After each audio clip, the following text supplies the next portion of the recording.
दोस्तों, एक लड़का चोरी के इल्ज़ाम में एक थाने में बंद होता है और एक दिन ऐसा होता है कि सुबह-सुबह पुलिस वाले उसको थाने में पीट रहे होते हैं। तभी अचानक उस थाने की इंचार्ज जो होती हैं, दरोगा होती हैं, महिला दरोगा, जिनका नाम राधिका सिंह होता है। अचानक वो थाने में पहुंच जाती हैं और वो देखती हैं कि थाने में किसी कैदी की पिटाई चल रही है।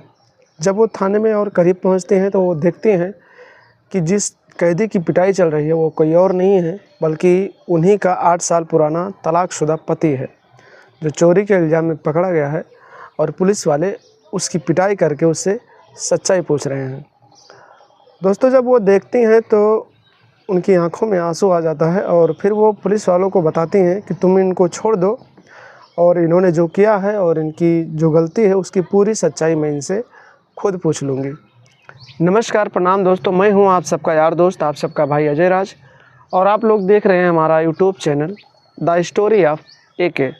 दोस्तों, कहानी में आगे बढ़ें उससे पहले आपसे एक रिक्वेस्ट है कि अगर आप लोग चैनल पर नए हैं, पहली बार हमारे वीडियो को देख रहे हैं तो कृपया हमारे चैनल को सब्सक्राइब ज़रूर कर लें।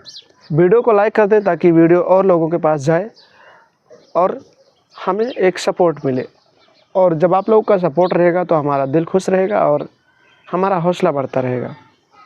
तो आइए दोस्तों, वीडियो में आगे बढ़ते हैं, कहानी पूरी आपको विस्तार से बताते हैं। दोस्तों, बेहद ही इंटरेस्टिंग कहानी है, बेहद ही इमोशनल कहानी है और बेहद ही रुला देने वाली कहानी है। एक तलाकशुदा पत्नी होती है जिसका पति तलाक दे देता है और फिर वो अपने मायके चली जाती है और फिर पढ़ाई लिखाई करके दरोगा बन जाती है। तो दोस्तों, आइए कहानी में आगे बढ़ते हैं और पूरी कहानी आपको बताते हैं आखिर क्या है इस कहानी के पीछे का राज और क्यों उस महिला को तलाक दिया जाता है और फिर वो कैसे दरोगा बन जाती है और फिर उसके बाद में कैसे उसका पति चोरी के इल्ज़ाम में फंस जाता है। दोस्तों, राधिका सिंह बहुत ही अच्छे परिवार से होती हैं और जो उनका होने वाला पति होता है रोहन सिंह, वो भी बहुत ही अच्छे परिवार से होता है और दोनों का रहन सहन बहुत अच्छा से चलता रहता है। दोनों की शादी हो जाती है। जब शादी करके राधिका सिंह अपने ससुराल जाती हैं तो वहाँ पर उनकी सास और जो ननद होती हैं वो उनको बहुत ज़्यादा परेशान करती हैं, उनको प्रताड़ित करती हैं और प्रताड़ित करते करते एक दिन ऐसा आ जाता है कि राधिका सिंह को अपने पति से तलाक लेना पड़ता है। राधिका सिंह तलाक नहीं देती है, लेकिन जो उसका पति रोहन सिंह होता है वो पहले से किसी दूसरे लड़की के चक्कर में पड़ा रहता है और फिर अपनी माँ और अपनी बहन के कहने पर तुम्हारी बीवी ऐसी है, तुम्हारी बीवी वैसी है, गलतफहमी में उसको तलाक दे देता है। जब राधिका सिंह को उसका पति तलाक दे देता है तो उसकी माँ और उसकी बहन उसको तंग करके घर से निकाल देती हैं। दोस्तों, जब राधिका का साथ उसका पति भी नहीं देता है तो राधिका भी पति से तलाक लेकर अपने मायके चली जाती है।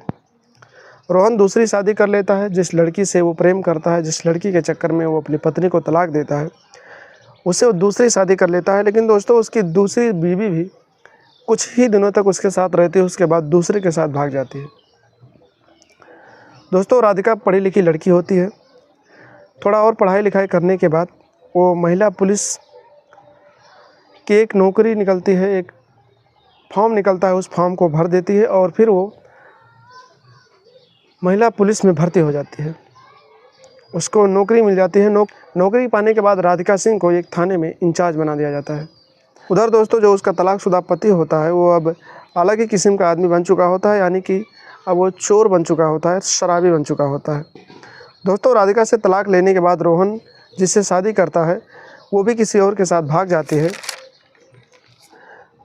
उसकी माँ, जिसने रोहन को राधिका से अलग करवाया, वो भी अब इस दुनिया में नहीं रहती है। उसकी बहन की शादी हो जाती है। रोहन शराबी बन जाता है, अय्याशी करने लगता है। दोस्तों, अब रोहन के पास कोई और काम धंधा नहीं बचता है और पैसे की भी परेशानी होने लगती है।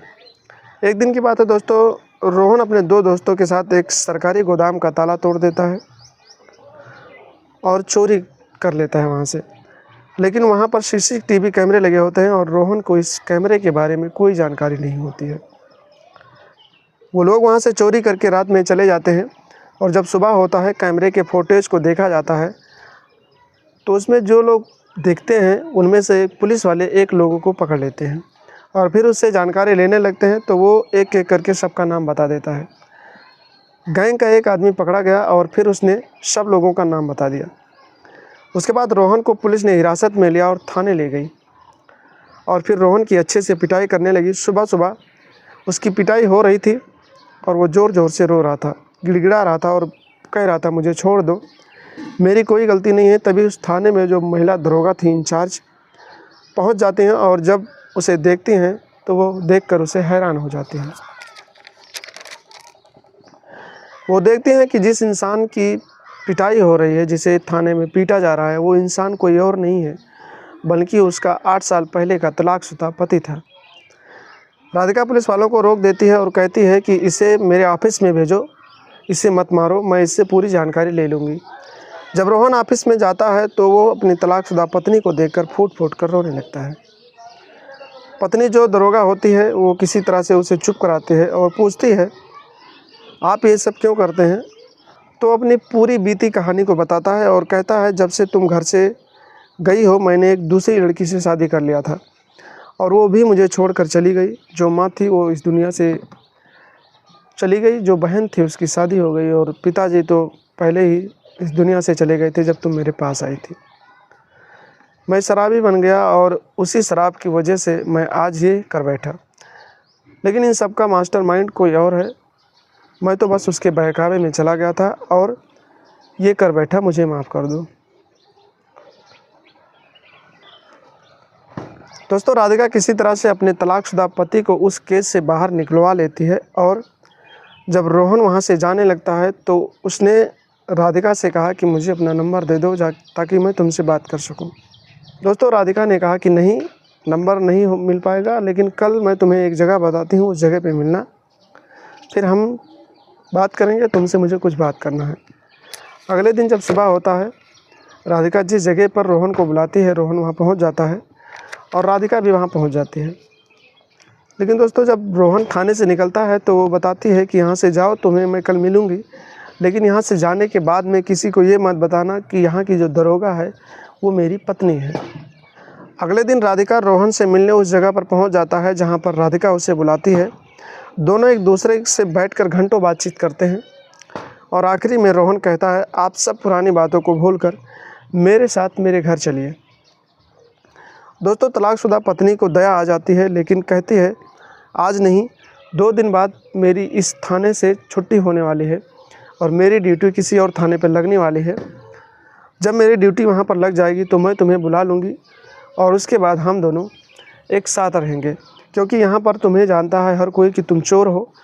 और वो कहती है कि यहाँ पर लोग तुम्हें जान गए हैं और लोग मुझे भी जानते हैं कि मैं यहाँ का थाने की इंचार्ज हूँ, दरोगा हूँ। तो जब लोग जानेंगे कि मेरा पति एक चोर है तो फिर मेरी बहुत बदनामी होगी। दोस्तों, उसका पति भी मान जाता है और कहता है ठीक है, 3 दिन बाद जब तुम्हारी यहाँ से ड्यूटी छुट्टी हो जाएगी और तुम दूसरे ड्यूटी पर जाओगी तो हम वहाँ चले आएंगे। दोस्तों, राधिका कुछ पैसे अपने पति को देती है और एक मोबाइल ख़रीद कर देती है और बताती है कि जब मेरा यहाँ से छुट्टी होकर दूसरी जगह ड्यूटी लग जाएगी तो मैं तुम्हें बुला लूँगी।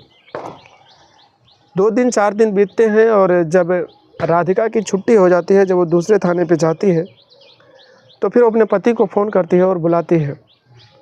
उसके बाद में दोनों वहाँ से जाते हैं और पास के एक मंदिर में फिर से एक दूसरे से शादी करते हैं और खुशी खुशी एक दूसरे के साथ फिर से रहने लगते हैं। तो दोस्तों, इस कहानी से बस एक ही चीज़ सामने आई है कि अगर आपके जीवन में कोई लड़की आती है, कोई औरत शादी विवाह करके आती है, तो उसका मान सम्मान करें, ना कि उसे किसी और के बहकावे में आकर तलाक दे दें या उसे छोड़ दें या उसे मार दें। ताकि इस संसार में, ज़िंदगी में हर एक समय बराबर नहीं होता है। आप किसी और के लिए किसी को मार देंगे, किसी और को छोड़ देंगे, तो उसका वो जो बद्दुआ जो होती है उसकी वो लगती है। वही बद्दुआ लगी थी रोहन को, और जब राधिका को उसने तलाक दिया था तो राधिका तो दरोगा बन गई, लेकिन रोहन जिस लड़की के लिए उसको छोड़ा था वो लड़की भी उसे छोड़कर चली गई और रोहन एक शराबी बन गया और चोर बन गया। लास्ट में जाकर उसी पत्नी ने उसका साथ दिया और फिर वो समाज में अच्छी ज़िंदगी जीने लगा। तो दोस्तों, बस आज की कहानी में इतना ही। आपको ये कहानी कैसी लगी और आप लोग ये कहानी कहाँ से देख रहे हैं, अपना नाम कमेंट बॉक्स में बताएं और वीडियो को लाइक करें दोस्तों, और चैनल को हमारे सब्सक्राइब ज़रूर कर लेना दोस्तों। क्योंकि आप चैनल को सब्सक्राइब करेंगे तभी हमारा हौसला बढ़ता रहेगा। तो चलिए दोस्तों, मिलते हैं एक नए वीडियो में एक नई कहानी के साथ। तब तक के लिए जय हिंद, जय भारत, नमस्कार, प्रणाम।